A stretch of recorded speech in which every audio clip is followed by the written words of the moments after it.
ഭാവി കാലവും ഭൂതകാലവും തമ്മിൽ മരണനിമിഷം വരെ നടത്തുന്ന കഠിനമായ പോരാട്ടത്തിൻ്റെ പേരാണ് വിപ്ലവം എന്നായിരുന്നു സഖാവ് ഫിദൽ കാസ്ട്രോ ലോകത്തോട് വിളിച്ചു പറഞ്ഞത്.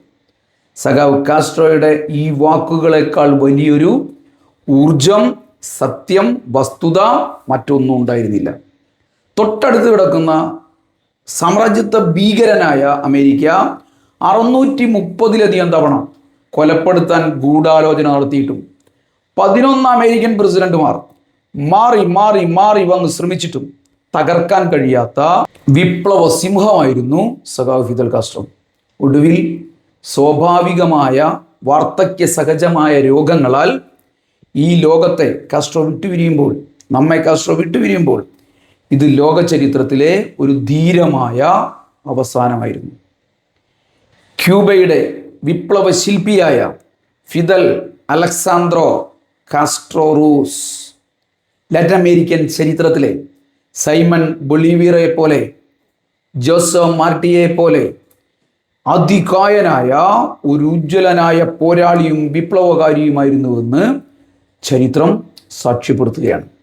ലെനിനും മാവോക്കും ഹോജിമിനുമെല്ലാം ഒപ്പം നിൽക്കുന്ന ലോകത്തിലെ മഹാനായ വിപ്ലവ പ്രതീകമായിരുന്നു ഫിദൽ കാസ്ട്രോ എന്ന് പറയാം.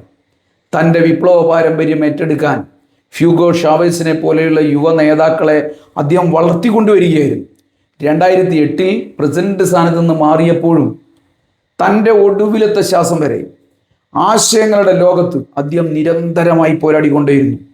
വ്യക്തിപൂജക്ക് വഴിപ്പെടാതെ തനിക്ക് ശേഷം വിപ്ലവം നയിക്കാൻ 3 തലമുറകളിൽപ്പെട്ട വിപ്ലവകാരികളെയും പുതിയ സ്ഥാപനങ്ങളെയും എല്ലാം അദ്ദേഹം പ്രാപ്തരാക്കിക്കൊണ്ടേയിരുന്നു എന്നുള്ളതാണ് ഫിദൽ കാസ്ട്രോയുടെ ഏറ്റവും വലിയ സവിശേഷത, മഹത്വം എന്ന് പറയുന്നത്. തീവ്ര വലതുപക്ഷവും ഫാസിസ്റ്റ് ശക്തികളുമെല്ലാം ലോകത്തിൻ്റെ പല ഭാഗത്തും തലപൊക്കുന്ന അപകടകരമായ ആ കാലഘട്ടത്തിൽ സഖാവ് ഫിദലിൻ്റെ വിയോഗമെന്ന് പറയുന്നത് അക്കാലത്തെ പുരോഗമന പ്രസ്ഥാനങ്ങൾക്ക് കടുത്ത നഷ്ടമാണ് ഉണ്ടാക്കിയത്.